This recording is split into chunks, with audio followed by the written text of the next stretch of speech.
నమస్తే, welcome to our channel. YCP social media incharge గా పనిచేసినటువంటి సజ్జల భార్గవ రెడ్డి పైన పోలీసులు ప్రశ్నల వర్షం కురిపించినట్టుగా తెలుస్తుంది. మరి ఏ ఒక్క ప్రశ్నకి కూడా ఆయన సమాధానం చెప్పినటువంటి నేపథ్యం, మరి అసలు ఈ మార్పింగ్ ఫోటోలు కానివ్వండి, ఈ అసభ్యకరమైనటువంటి కంటెంట్ మీకు ఎవరిచ్చారు, దీని వెనక ఎవరి హస్తం ఉంది, ఇటువంటి ప్రశ్నలు సంధించినా కూడా ఆయన ఎటువంటి ఆన్సర్స్ కూడా చెప్పినటువంటి నేపథ్యం. మరి అసలు ఈ అంశాన్ని ఏ విధంగా చూడాలి, మరి మొత్తానికి సజ్జల భార్గవ రెడ్డికి ఉచ్చు బిగుస్తుందా, ఆయన అరెస్ట్ అయ్యే అవకాశాలు ఉన్నాయా, ఇటువంటి అంశాలన్నీ కూడా చర్చించడానికి మనతో పాటుగా ఉన్నారు సీనియర్ పొలిటికల్ అనలిస్ట్ అంగమరావు గారు. నమస్తే సార్. నమస్తే అమ్మా. సార్, సజ్జల భార్గవ రెడ్డిని 2 రోజుల పాటు పోలీసులు విచారించడం, మరి ఆ విచారణకు ఆయన ఎటు కూడా సహకరించినటువంటి నేపథ్యం, ఎన్ని ప్రశ్నలు అడిగినా సరే ఆయన ఏ సమాధానం చెప్పినటువంటి పరిస్థితుల్లో ఇప్పుడు మరి సజ్జల భార్గవ రెడ్డికి ఏదైతే ముందస్తు బెయిల్ ఇచ్చారో మరి ఆ బెయిల్ క్యాన్సిల్ అయ్యే అవకాశాలు కనిపిస్తున్నాయా, మరి దీని వెనక ఎవరున్నారు అనే కోణంలో ప్రశ్నించినా కూడా ఏం సమాధానం చెప్పలేదు. అసలు ఏం జరగబోతుంది అంటారు?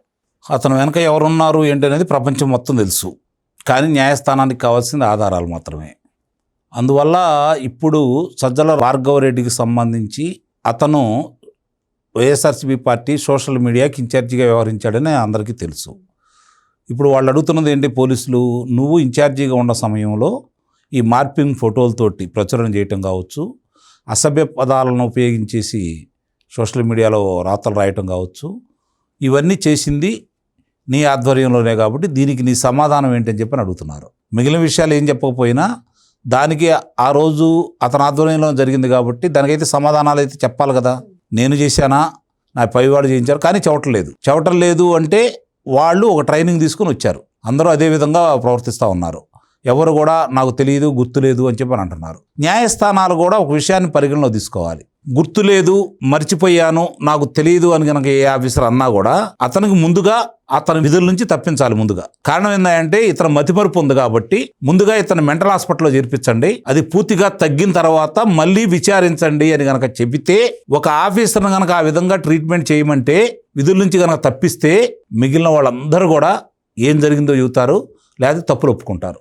ఇక్కడ కూడా అంతే, ఎవరైనా సరే రాజకీయ నాయకుడు కావచ్చు, ఉద్యోగస్తుడు కావచ్చు, మామూలు వాళ్ళు కావచ్చు, ఇలా గనక వాళ్ళు భావించి గనక చెబుతూ ఉంటే న్యాయస్థానం గనక ఈ విధంగా చేయమని చెప్తే 100% నిజాలు బయటకే వస్తాయి. ఇప్పుడు సజ్జల రామకృష్ణారెడ్డి వాళ్ళ తండ్రి కాబట్టి ఆ రోజు ప్రభుత్వం మొత్తం అతనే నడిపాడు కాబట్టి అతని యొక్క ఆదేశాలతోటి కొడుకు నడిపాడని మనం భావించుకుందాం.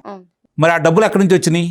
130 మందికి అతను జీతభత్యాలు ఇచ్చాడు కదా, అలవెన్స్ ఇచ్చాడు కదా, మరి అక్కడ నిర్వహణ అంతా చేశాడు కదా, ఏం కావాలో ఏది చేసి పెట్టాడు కదా, దానికి ప్రోగ్రామర్స్ కావాలి కదా, ఎడిటర్లు కావాలి కదా, అందరికీ మరి జీతభత్యాలు అయితే ఇచ్చారు కదా.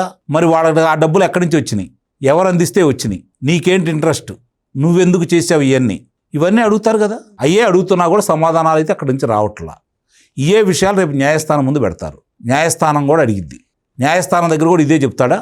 ఇదే చెప్పినప్పుడు ఇందాక నేను చెప్పినట్లు న్యాయస్థానం ముందుగా అర్జెంటుగా వీళ్ళని పిచ్చి ఆసుపత్రిలో చేర్పించండి అని కనుక చెప్పింది అనుకో, అతను నిజాలు చెప్పి నాకు అన్నీ గుర్తొచ్చినాయి, గతం గుర్తొచ్చింది, నేను మళ్ళీ చెప్తాను అనేంతవరకు అక్కడే చెప్పిన తర్వాత మళ్ళీ వద్దు, నీకు మళ్ళీ పోయిద్దేమో, మర్చిపోతావేమో, ఇంకో 4 రోజులు అక్కడే ఉండి పూర్తిగా కూరుకొని రా అని చెప్పారంటే కానీ వీళ్ళకి అదే పనిష్మెంట్ అని అయితే నేను భావిస్తున్నా. ఆ విధంగా న్యాయస్థానాలు తీర్పులు ఇవ్వాలి. ఓకే సార్, అంటే ఇప్పుడు విచారణకు సహకరించట్లేదు కాబట్టి ఆయన ఏదైతే ముందస్తు బెయిల్కి అప్లై చేశారో అది క్యాన్సిల్ అయ్యే అవకాశాలు ఉన్నాయంటారా సార్? నిస్సందేహంగా అవుతుంది. ఎందుకంటే న్యాయస్థానానికి వీళ్ళు ఇచ్చే నివేదికను బట్టి ఆధారపడి ఉంటుంది. ఆ నివేదికలో మేము 300 ప్రశ్నలు అడిగాము, ఒక్కదానికి కూడా సమాధానం ఇవ్వలేదు, ఇదిగో రికార్డు, ఇదిగో వీడియో అని చెప్పారనుకో, అప్పుడు న్యాయస్థానం కూడా ఆలోచించింది కదా. న్యాయస్థానానికి కావాల్సింది ఏంటి? సాక్ష్యం, ఆధారాలు. అవి ఇక్కడ కనపడుతున్నాయి కదా. అతని ఆధ్వర్యంలో జరిగిందనేది కనపడతా ఉంది, అతని పర్యవేక్షణలో జరిగిందనేది కనపడతా ఉంది. మరి అన్నప్పుడు సమాధానాలు చెప్పకపోతే అతను కావాలని తప్పించుకోవడానికి చెప్తున్నట్టే కదా. అదే పరిగణలో తీసుకుంటుంది కోర్టు. ఇప్పటివరకు ఏం చెప్పింది? కొన్నిసార్లు ఇతని గురించి తీవ్రమైన వ్యాఖ్యలు చేసింది ఇదే కోర్టు, అదే మర్చిపోవద్దు మనం. కాబట్టి తీర్పు రేపు వస్తుంది, న్యాయస్థానం నుంచి రేపే కదా, 29వ తారీఖు, రేపు తీర్పు వస్తుంది. తీర్పు నాకు తెలిసినంత వరకు అతని బెయిల్ని రద్దు చేసేదని అయితే నేను నిస్సందేహంగా చెప్పగలను. ఇతను పోలీసులు మీరు చేయాల్సింది మీరు చేయమని చెప్పని అప్పచెప్పిద్దని అయితే నేను భావిస్తున్నాను. కాబట్టి అప్పుడు వీళ్ళు అడుగుతారు, మాకు మళ్ళీ ఒక అవకాశం ఇవ్వండి, అతను విచారిస్తామని చెప్పని రిమాండ్లో తీసుకున్నప్పుడు అప్పుడు కూడా ఇట్లానే ప్రవర్తించాడు అనుకోండి, అప్పుడు ప్రవర్తించడానికి వీలే ఉండదు, వేరే రకంగా ట్రీట్మెంట్ జరిగింది. అక్కడ ఉన్నటువంటి పోలీసులు ఎవరో అందరూ తెలుసు కాబట్టి, గత చరిత్ర వాళ్ళకు కూడా తెలుసు కాబట్టి, అక్కడ ఏం జరిగిద్దో అందరూ తెలుసు కాబట్టి నిజాలన్నీ అప్పుడు బయటకు వస్తాయని అయితే నేను భావిస్తున్నాను. సార్ రేపు కనుక మీరు చెప్పినట్టుగా సజ్జల భార్గవరెడ్డి బెయిల్ పిటిషన్ రద్దు చేసి ఆయన కనుక అరెస్ట్ చేస్తే అప్పుడు కూడా అక్రమ అరెస్టే అంటారు కదా, దాన్ని ఎలా చూడాలంటారు? వాళ్ళు ఏది సక్రమ అరెస్ట్ అంటారు? సజ్జల భార్గవరెడ్డిదైనా, లేకపోతే అంబటి రాంబాబుదైనా, లేకపోతే వల్లభనేని వంశీదైనా, మరి పిన్నెల్లి రామకృష్ణారెడ్డి అయినా, వీళ్ళందరిది కూడా అక్రమ అరెస్ట్ అనే చెప్పారు కదా. కాకాని గోవర్ధన్ రెడ్డి కావచ్చు, మద్యం కుంభకోణంలో అరెస్ట్ అయిన వాళ్ళ విషయంలో కావచ్చు. ఇప్పుడు మద్యం కుంభకోణంలో అరెస్ట్ అయ్యారు. అరెస్ట్ అయిన వాళ్ళు బెయిల్ మీద బయటకు వచ్చేసారు. మరి నిన్న ఈడీ ఎందుకెళ్ళి వాళ్ళ ఇంటి మీద విచారణ చేసింది, సోదాలు ఎందుకు చేసింది అంటే ఆధారాలు అక్కడ ఉన్నాయి కదా. ఇప్పుడు ఏసీబీ కోర్టు వాళ్ళ బెయిల్ని రద్దు చేసింది కదా. మరి ఇవన్నీ కళ్ళ ముందు కనపడుతున్నాయి కదా మనకి. కాబట్టి ఇతను సంబంధించినంత వరకు రేపు కోర్టు ఒక ప్రశ్న వేసిద్ది. ఇదే విజయలక్ష్మి అంటే జగన్మోహన్ రెడ్డి తల్లి, అలాగే ఏదంటే వరా రవీందర్ రెడ్డి రాసినా ఇతని ఆధ్వర్యంలోనే కదా. అలాగే షర్మిల గురించి కావచ్చు, లేకపోతే వైఎస్ వివేకానంద రెడ్డి గారి కుమార్తె సునీత గురించి కావచ్చు, ఇతను రాసిన రాతలు, వీళ్ళు ప్రచారం చేసినవన్నీ కూడా రేపు అడిగింది అనుకోండి, అదే కదా మన న్యాయస్థానం కూడా తీవ్రంగా పరిగణించింది. అలాగే ముఖ్యమంత్రి మీద అనుచిత వ్యాఖ్యలు చేస్తే మీరు ఎలా ఊరుకున్నారని చెప్పి పోలీసులు హెచ్చరికలు చేసింది కదా. మరి ఇవన్నీ రేపు పొద్దున కోర్టు అయితే ప్రశ్నించిద్దని అయితే నేను భావిస్తున్నా. ప్రశ్నించినప్పుడు ఇతను ఈ విధంగా సమాధానం చెప్పినప్పుడు వాళ్ళకు కూడా సహనం చచ్చిపోయిద్ది, పోలీసులకు అప్పచెప్పిద్ది. రేపొద్దున వాళ్ళు మళ్ళీ రేపొద్దున ఏదన్నా బెయిల్ కావాలని వెళ్ళినప్పుడు ఇదే ప్రశ్నించిద్ది. నువ్వు గుర్తులేదు, మర్చిపోయాము, నాకు తెలియదని చెబుతావు కదా, అట్లానే ఉండు అని చెప్పిద్ది అనుకో. అప్పుడు ఏంటి వాళ్ళ పరిస్థితి?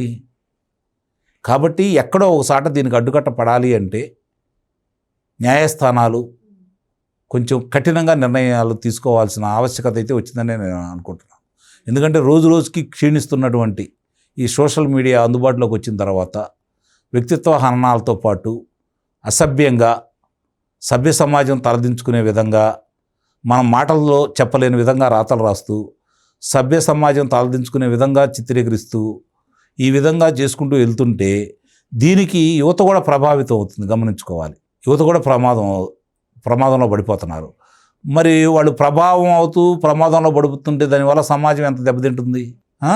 ఇది అవతలాలను ఏమి చేయలేదు అనే ఆలోచన వచ్చిందనుకోండి, అవతలాలకు శిక్ష పడలేదనే ఆలోచన వచ్చిందనుకోండి, 41 నోటీస్ పోయి ఎందుకు పంపించలేదని చెప్పి న్యాయస్థానాలు మళ్ళీ అడిగినాయి, వీళ్ళు అట్లానే పంపించినాయి అనుకోండి, ఇవి ఇంకా పెరిగిపోతూ ఉంటాయి. కఠినమైన చర్యలు తీసుకోమని చెప్పి కనుక న్యాయస్థానం చెప్తే మిగిలిన వాళ్ళకి ఒక భయం అనేది ఏర్పడుతుంది. ఇప్పుడు కావాల్సింది చట్టం కఠినంగా ఉండటం, న్యాయస్థానం శిక్షలు వేయటం, దాన్ని అమలు చేసే ప్రభుత్వాలు కఠినాది కఠినంగా అమలు చేయగలిగితే అప్పుడు అన్నీ దారిలోకి వస్తాయి అని అయితే నేను భావిస్తున్నాను. ఎవరైనా సరే తన మన అనే భేదం లేకుండా ఈ విధంగా చిత్రీకరించే వాళ్ళందరికీ కూడా సరైన ట్రీట్మెంట్ ఇచ్చే విధంగా ముందుకెళ్తే వాళ్ళకు ఒక భయం, భక్తి, మనమేంటి, మన సమాజం ఏంటి, మన పరిస్థితి ఏంటి, మన రాష్ట్రం ఏంటి అనే అభిప్రాయానికి వాళ్ళు వస్తారని అయితే నేను భావిస్తున్నాను. మరో అంశంతో మళ్ళీ కలుద్దాం. Thank you sir.